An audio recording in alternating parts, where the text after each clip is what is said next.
Well, hello everybody. Welcome to another episode of Moral Panic with me, your host Christian Watson, and our co-host here, Nico J. Thank you guys so much for being here for this. I would say this rather late night compared to when we normally do it, and weekday version of Moral Panic. I appreciate you guys hanging in with us. Life's been busy, but so has the state of our country, and so has the state of our society as Americans, and it's very important for all of us to show up and hopefully offer you guys very important perspectives on these issues and also give you some interesting and uncommon ways to think through what is going on in our country and in our world today. And so, as I always start off these streams by saying, Nico J, how are you doing? Hello, doing fine. How are you, Christian? I'm good. I'm very good. I'm very good. I'm in good spirits, and I think we've got a very good show for tonight as well, especially given some of the topics and some of the things that have been happening in the world. So, as always, I'll let you kind of lead the show on this one, and you can go ahead and start our first topic. Sure. So, our first topic is the U.S. military strikes in the Caribbean Sea. They've been starting since the beginning of September. Now, many have been analyzing the situation, seeing whether it could be related to potential regime change. And now, flash forward to present moment, it's pretty much being confirmed and implied by officials and professional analysts. So we're going to be discussing, how this come to be, what are the implications, and also the apologia for regime change. And in particular, I have a comment loaded up on the internet from Lindsey Graham saying that Trump has all the authority he needs, which is interesting because I thought Congress approves declarations of war. So we'll be discussing those topics and more. Oh boy, man. Yeah, I thought Congress did that too, but apparently they haven't done so in any meaningful way since the 1940s. Right. What they've done over the past few decades or so has been to essentially give a carte blanche blank check to presidents to leverage military force in any way that fits their idea of what a threat is, depending on whatever broad term that threat is categorized under. Just look at what happened in the immediate aftermath of 9/11. There was no declaration of war. There was the authorization of the use of military force, and it gave the president the peculiar ability to attack any target he deemed as being as furthering terrorism. And so that was then used to get America into several long-standing and entangling quagmires that cost the country trillions of dollars, cost the country numerous lives who could have lived much more productive and much more enriching existences had they not been sent off prematurely to die in that kind of unjust war. And most importantly, it enabled some of the bad actors that continue to ravage the Middle East to continue to do so through the invention of power vacuums and other kind of things that happen as byproducts of unjustified and unrestrained use of aggression. So that's just one example over the past 25 to 30 years of Congress basically just giving the president a blank check to do what he wants with the military. So, in my opinion, Congress has not been fulfilling its duty to advise and consent and to oversee the sort of war process that it should be doing. It has not been fulfilling the War Powers Act either. It's been simply sitting by and being that blank check. And I think it's actually a very unfortunate problem that should be addressed. But I had hoped that it might be addressed under the current administration. And I think, there's still 3.5 years left. But so far, I'm not optimistic. But I'd say so myself. So I mentioned some of the comments by Lindsey Graham, but I suppose we'll preface with or counter that comment with Rand Paul's comment calling it extrajudicial killings. So he's been one of the senators, and he's part of the, I guess you could say, the anti-war faction of the Republican Party.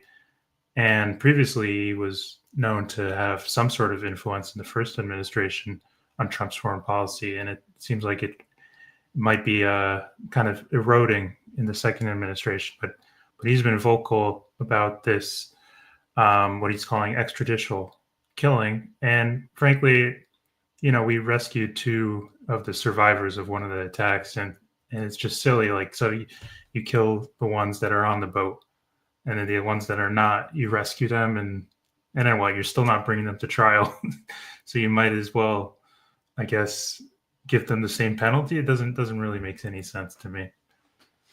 It's Yeah. kind of a failure of morals and a failure of our legal system. Mm-hmm. Yeah. So I think a few things. So the broader context of these range of strikes seems to be there seems to be a series of successive arguments. The first argument seems to be that these boats are being used to bring fentanyl into America. Now, let me just stop there. Um, let us assume that is true, although there is great reason to believe that's not true because the regions that these boats are coming from are not necessarily known for having high fentanyl production. Let's just assume that is true for 1 second. Wouldn't it be wise for us to, instead of blowing them out of the water, literally and figuratively, wouldn't it be wise for us to actually capture these boats, examine the materials that are on them, question those who are bringing over the materials, and then if we do find some kind of dangerous substance like fentanyl, try to trace back through chain of succession and negotiation, or rather through interrogation, where it came from. And then, if we're going to use military force at all, use it against that location. Now, again, I'm not saying I agree with using military force, but if we're going to use it at all, ought we not use it to actually go to the source of the problem? Why go? Why attack the after effects of the problem, which would be the drug smugglers going ahead and going to the most? That's more a practical issue. But we also understand the majority of fentanyl in America, according to observations, comes from China through Mexico. And it gets into our streets, it gets into our neighborhoods, and it causes a lot of issues. And I don't see the Trump administration blowing Mexican drug smugglers out of the water. I don't see the Trump administration trying to punish China for that particular offense. They're trying to punish China for other things, but not for that particular offense. So I just don't think this is an effective way of handling what is a multi-source problem. But I also don't think that you're going to actually stop the drug trade by blowing it out of the water or by shutting it down or saying anything like that. You stop the drug trade, most importantly, by trying to de-incentivize the presence of drugs in your country in the first place. And that begins first with cultivating a strong culture of moral education. When we treat issues that oftentimes are issues that come from the heart as issues that deserve a policy response, we engage in what is called in philosophy a category error. We miscategorize the nature of those issues, and by doing so, we end up proceeding with the wrong conclusion. And I think that this is oftentimes a habit that is quite common in any party, any president who undertakes policy, because a lot of people have associated policy or a policy action with an inherent solution to a problem. You hear it all the time. If we just had a policy, or if we just passed this law or passed this policy or implemented this measure, we would be able to do X, Y, or Z thing. Well, these people that believe this are utilitarians. They believe, most importantly, that you can weigh the outcome of a policy by its immediate short-term effects, rather than weighing the outcome of a policy by considering is its conception, is its inception. That means the terms upon which it was brought into existence in the first place sound. This goes way beyond effects. Actually, this comes before the point of we even get to effects, and goes into the nature of the policy A, and B, the nature of the problem the policy is trying to address. But that's a much harder conversation to have than say, let's go ahead and blow up the bad guys who are harming our kids in our communities. So I think there's a lot of things going on here. And I really don't think this is going to be an effective solution on either a moral level or even a socio-political level. And it really, it displeases me to see so many people on the right kind of embrace this method as virtuous and heroic when I think it's anything but. It's not Right. anything but. I think it's a great miscalculation. I could see how it appeals to many in the right, but I think it's important that people like Rand Paul kind of bring the voice of reason back to reality, and that we realize that we have a judicial system and we have law enforcement that ought to follow the Constitution. To segue to the next topic, the CIA is reportedly playing the most important part in these strikes. The Guardian reports based off of some official sources, apparently. So, to some it's surprising, to some it's not really. The fact that the intelligence agency could be pressuring a U.S. president to take military action and to kind of make cover for land invasions and things like that. I'm not surprised. Yeah. If people understand the history of the CIA, this should just be a no-brainer for them. Right. The CIA has been involved in both arguably domestic, but most certainly international coups and overthrows and assassinations in many different countries. They've been involved in fomenting crises in different countries as well in the name of furthering a political agenda. You've had various points American presidents working hand in hand with the CIA to further this kind of stuff. I mean, I'm really not. This doesn't surprise me. I think that the general sense within the CIA is still the sense that was originally fomented by neoconservatism in the 70s and 80s. And that's the sense that America has to be this dominant power in order for security, in order for hegemony to be maintained, in order for the West to be upheld. And there are people that think like this. And so, if that's to happen, that means that any foe to that dominant power must be quashed. And so Maduro has been a problem for a long time because Maduro has been a key supporter of regimes that America dislikes, like Russia and Cuba and other kinds of regimes. Maduro has been actively attempting to influence American domestic affairs, and actually, the man I interviewed, Eric Suarez, who was actually it's like a student expert on Venezuela. He came from Venezuela, lives in America now. Comments on it. We basically established that Tren de Aragua actually was most likely they were assets of the Venezuelan government, directed by Maduro to act and cause acts of terror on American soil. So there's evidence that Maduro has actually actively been attempting to harm the American social life and attempting to influence what's happening in our society. Then also he's been in a more benign way. He's worked with influencers like Jackson Hinkle, who he's just invited. He invited him over to go answer questions from him and then post that all online. Yes, so Maduro's a threat in so many different ways to the American kind of world order. So from the CIA's perspective, and from someone like Marco Rubio, who, when Marco Rubio was a senator, he was, saber-rattling against Cuba. He was saber-rattling against Maduro. From the perspective of these two people, and by the way, a lot of folks forget that Marco Rubio, when he ran for president back in the early 2010s, his foreign policy was very, very much hawkish, very much in line with this notion that America has to maintain and preserve Western civilization through military force, the old neoconservative ethos. And we do so by that sort of interlocking nature that we have with our alliances, whether it be with the UN or NATO or whatever. So this is now the guy who is in charge of American foreign policy. This is now the guy who gets to go and meet with world leaders and make the backroom deals that ultimately end up manifesting as the main room policy of American foreign policy.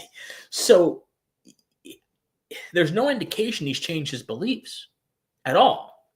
There's only an indication that he has towed the line of America first, lip service wise, but he hasn't embodied it. He hasn't embodied it significantly.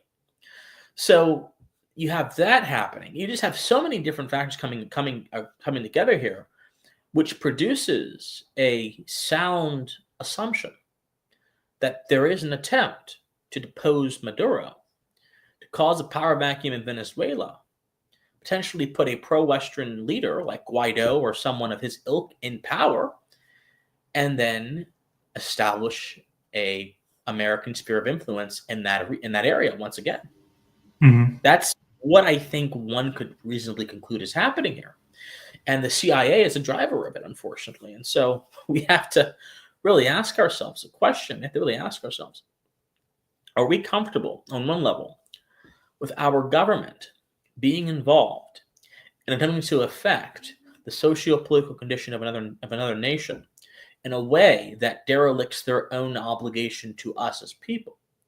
Number two, are we comfortable in the idea of America first being used as a shield for regime change? And most importantly, are we comfortable with with sort of a misdirection, uh, as in these military actions being justified for the safety of Americans, when in all reality, a Venezuela in which Maduro is deposed in this way and a power vacuum happens is a Venezuela that cannot possibly benefit the safety of America because it causes destabilization within South America, and that has downstream effects. So, are we comfortable with these range of facts being true? Are we comfortable with these range of effects happening? I'm not, personally. And I don't think any American, whether they're a patriot or they're just a citizen, should be comfortable with it either. So yeah, I think there's absolutely a move for regime change here. I think it's despicable, and I think that we should cut through the nonsense that this is an attempt to stop drugs. Which, by the way, I won't deny Trump may actually believe he's stopping drugs from coming into American streets. I actually do believe he has a genuine feeling in his heart against that. But I don't believe that some of the people around him, like Rubio or whatever, have that as their main intention. They've been wanting regime change for a long time. So this is another instance of the sort of hidden government, so to speak, the deep state, whatever you want to call them, the administrative state, the administrative plus the intelligence state, I might say, actually, if we need to be more specific, working in conjunction to set the terms of U.S. foreign policy, and by doing so, continue this perpetual and bloody habit of deposing people whom they don't like. It's a tragedy. Yeah, and I've read that there's also Colombian terrorist organizations that the U.S. is supposedly targeting. So this could be a multi-country conflict. Ones we used to support, by the way. We used to FARC in Colombia. Let's think this communist FARC is the communist revolutionary group that's in Colombia. We actually used to support them back in the 50s, I believe. The CIA used to support them. Yeah, there's a lot of this that feels very Cold War-esque, It's not necessarily a Cold War, but it just reminds us of the previous conflicts and that were from that era. Shall we move to a different topic? The shutdowns affecting the American political system? Yeah, everyone's getting in a conniption over these. Oh my! Have you seen some of these videos? The Snap video, or people upset about? I don't know. Maybe I saw that from you. Yeah, we should actually play one. We should play one. Let me send you. We should play one. Maybe it's the one that I saw already. Well, there's a few of them going around, but I think actually let's play two. Give me a second. Let's play two of them, because I think that people need to understand just how bad our civic health has deteriorated in this country. I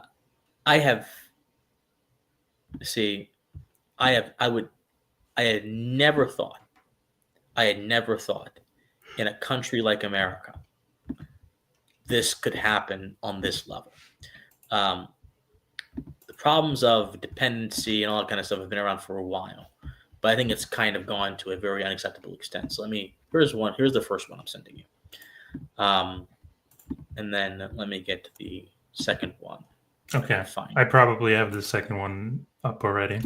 Yeah, you probably do. You? Yeah, you probably have the second one already. So, yeah, there's the first one. I think that people want to see this. Sure, frankly.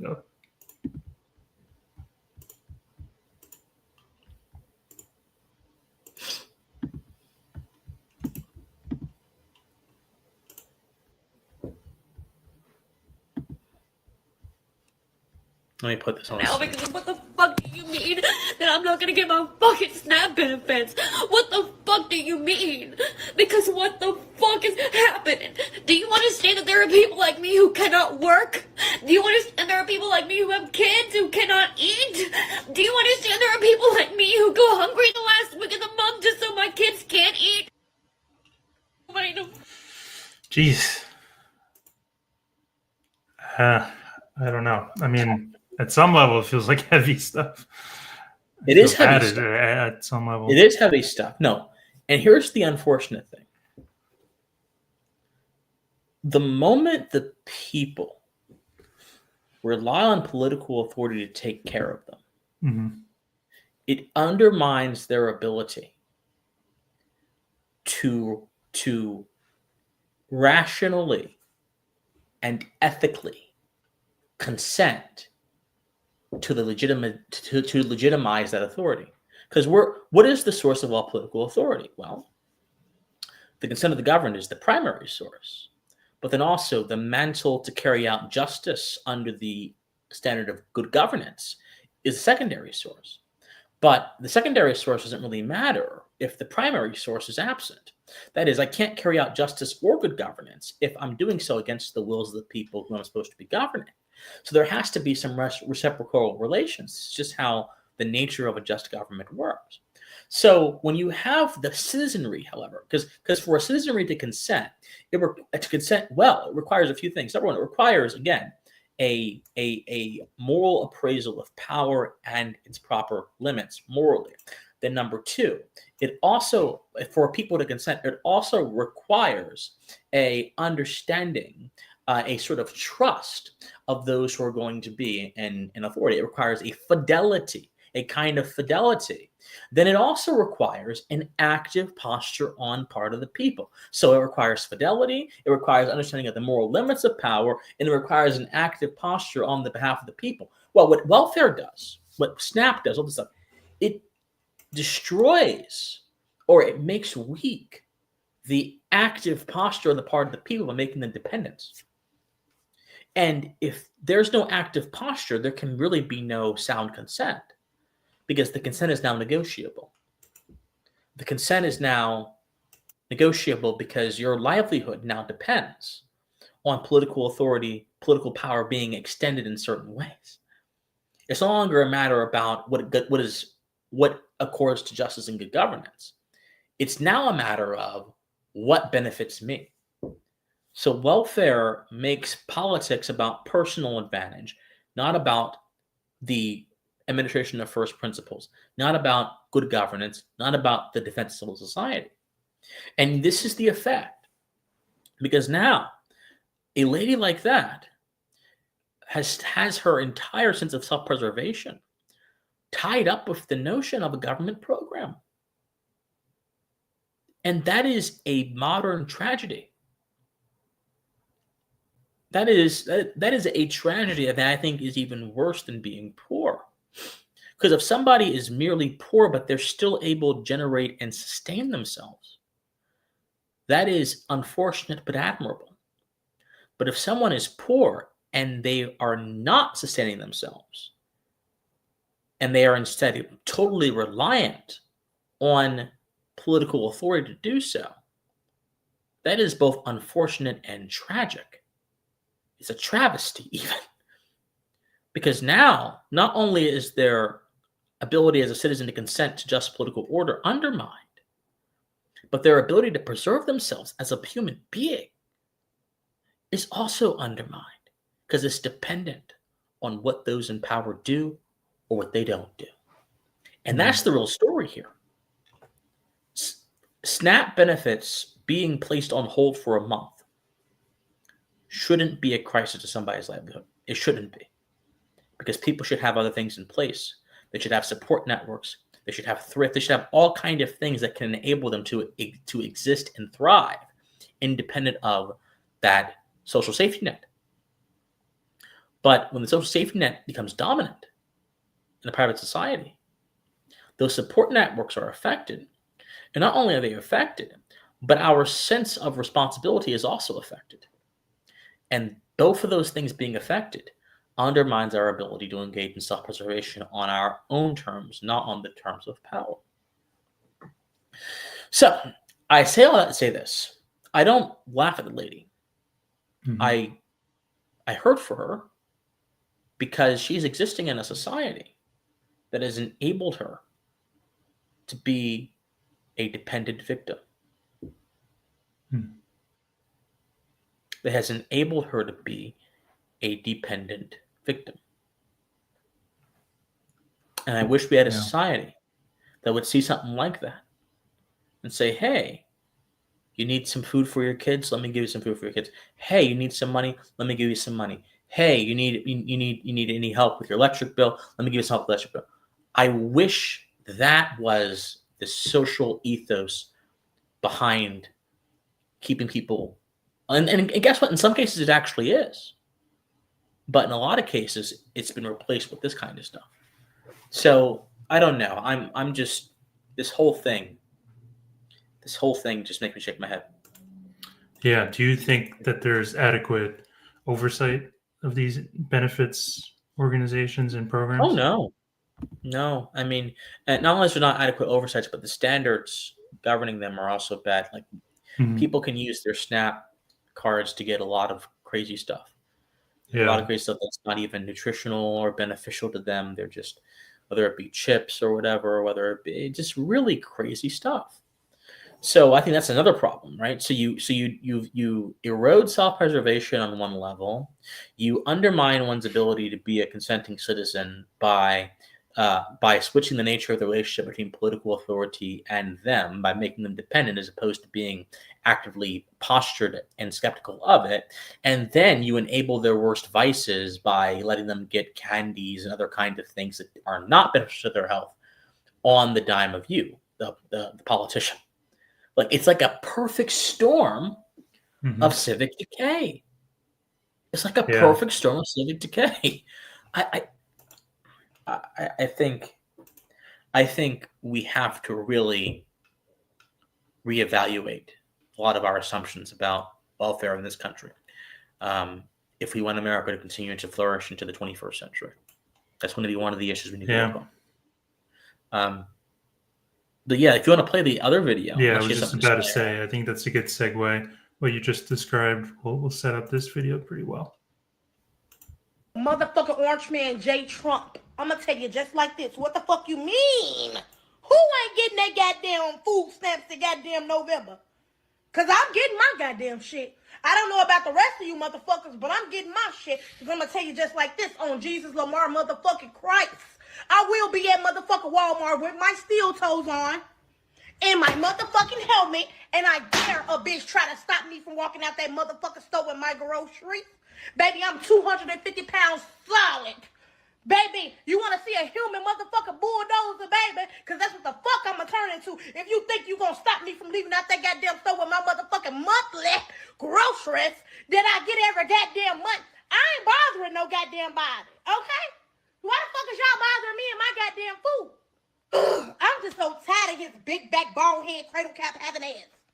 Shaped like a motherfucking penguin any motherfucking way, albino motherfucking walrus looking ass. I'm sick of him. Like, it's gonna be an episode of goddamn Snap if y'all turn them goddamn Snap benefits off, I can tell you that. Jeez. You see, this one's different than the previous video. This one, it's like, it's hard not to, Yeah. find the irony in it. Man, oh man, the amount of people I've met in my personal life that are like her makes this all the more funny. I'm sorry.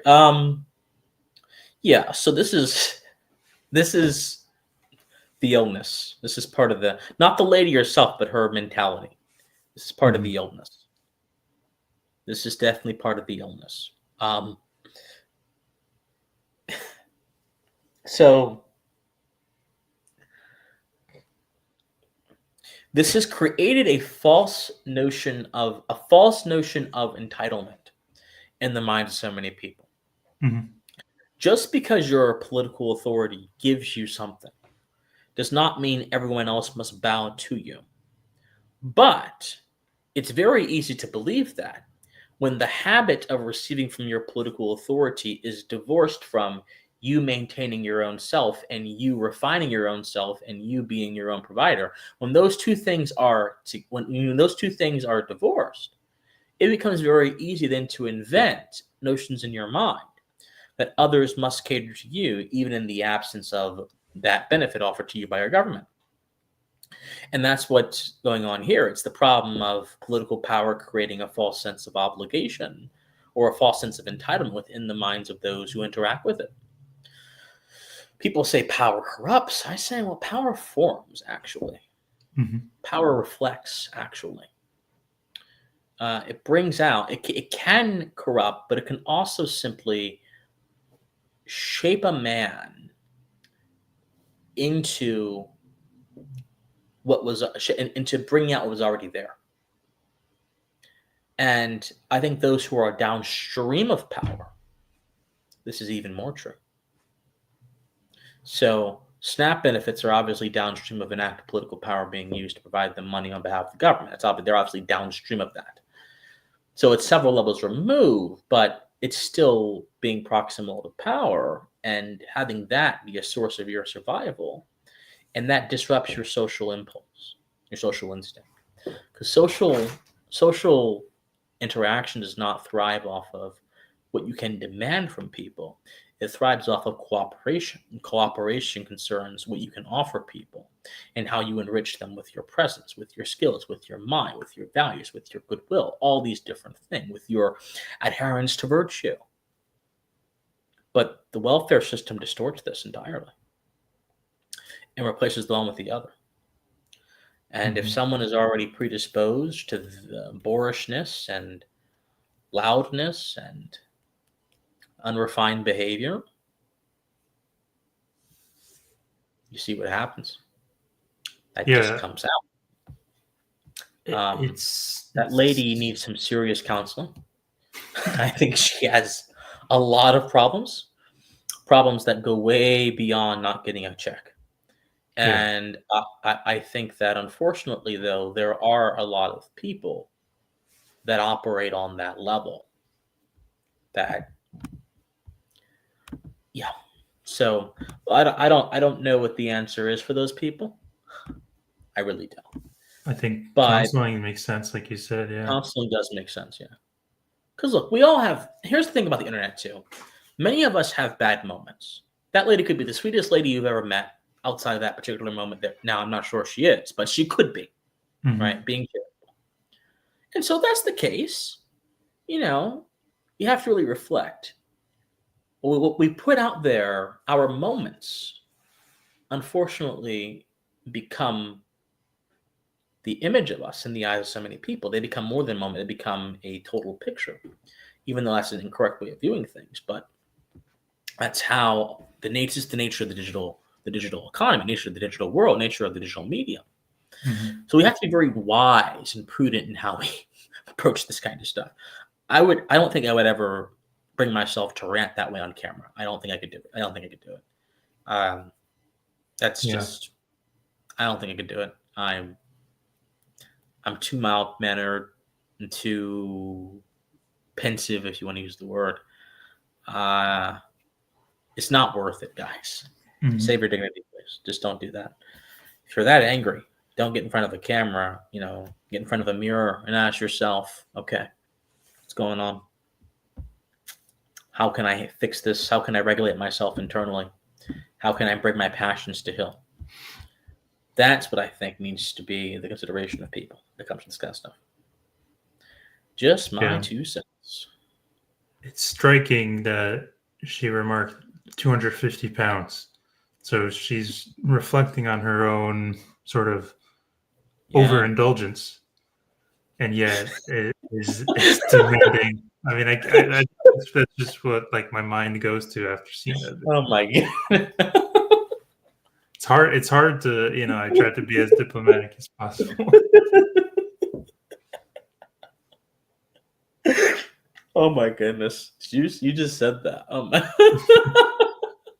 That's hilarious. I do think at some level there is a truth to that. No, there is. That's why it's so funny. Yeah, there's the roast to it, and then there's the actual truth. Oh man, no, that's so funny. I Um, mean, if we think about it, they could implement, some sort of check on recipients for obesity if they should be discussing with their doctor. I'm sorry. I'm sorry. Okay, calm down, Chris. Get yourself together. Um, sorry. Okay. All right. No, I think that's actually a very wise idea, and I think the people that are in charge of the SNAP program should probably undertake that idea. It would be hard in today's climate. Maybe the Trump administration could. You're a comedian, Nikoji. Oh my goodness, you're killing me right now. Like every line, it gets better. Oh my god. Um, I think that lady needs some help. In more ways than one, obviously. I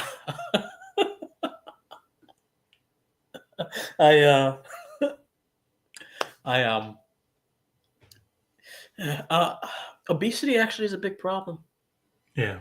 Most certainly. It's I think it's like a big risk factor for heart disease, and heart disease is the number one killer in America.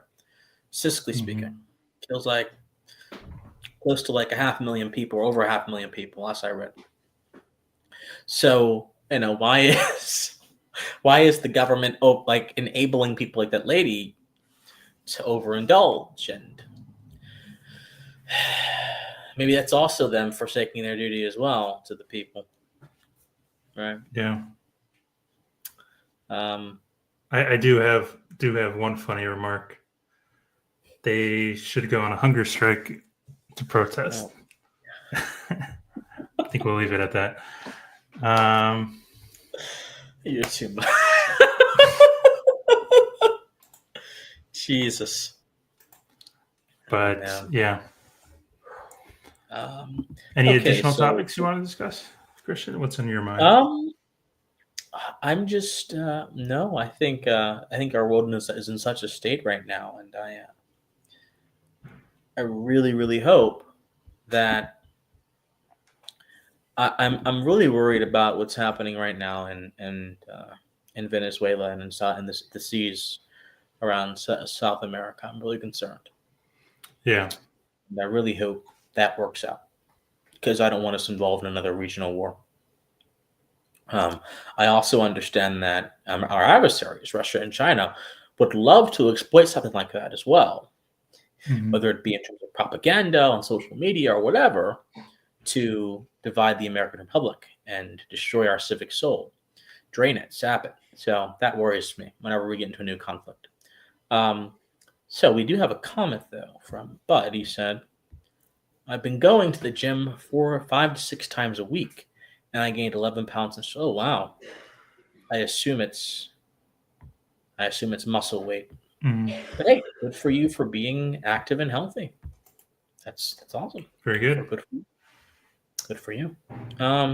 Yeah. So Nikoji, do you have any more topics to talk about? We can close it pretty shortly. Well, yeah. The last, just to kind of recircle back to that topic we were talking about earlier, the legality of strikes. Some point to just how other presidents have been continuing this trend, and particularly they were pointing to Joe Biden's strikes in Yemen against the Houthis, and if it's odd that if there can just be a history of the executive in charge going past Congress, and they might like inform Congress, this is what I'm doing, but they didn't actually. That's what Obama did. Obama said, I got a pen and I got a phone. And Obama, when he went into Libya in 2011 to go and attack Gaddafi, he said, yeah, I told Congress, but I went to the UN first. That's what he said. So I went to the UN first. And that caused a big uproar. That uproar kind of faded off into the ether after that moment. And many people have forgotten that moment, but I didn't forget it. I was following politics at that moment too. I didn't forget it. I think it's one of the most egregious things that American president can say is, "Oh, I went to the UN instead of Congress." Okay, yeah. So, from whom do you derive your authority? From whom do you derive your legitimacy as a president? The UN or the citizenry, which speaks to you through Congress? Congress ought to be, if our Republican system is to work well, the voice of the citizenry. Yeah, of course. Mhm. Anyway, that's a whole can of worms that might take us a few hours to get through. But yeah, so no, I find the whole thing tragic. Yeah, Tragic. it Yeah. is. So hoping for a non-regional conflict. We don't need another Yep. one. Absolutely. Absolutely. So, Nico J, Mhm. where can people find you at and everything like that? I think Twitter. I think it's Nikoji TV, if I'm not mistaken. Yep. Well, go follow him, guys. Absolutely. And of course, look forward to more content. I just posted a video about an Mhm. hour ago, I think, actually now. So Yeah. I need to keep that up because I can't keep going entire weeks without making videos. That is not good for channel growth. So I'm going to keep that up. But yeah, no, thank you guys, everyone who watched. Thank you for being here. Nico J, thank you for being here. Mhm. Any last words, Nico J, before we go? Namely, 2 words: stay pensive. Bye, guys.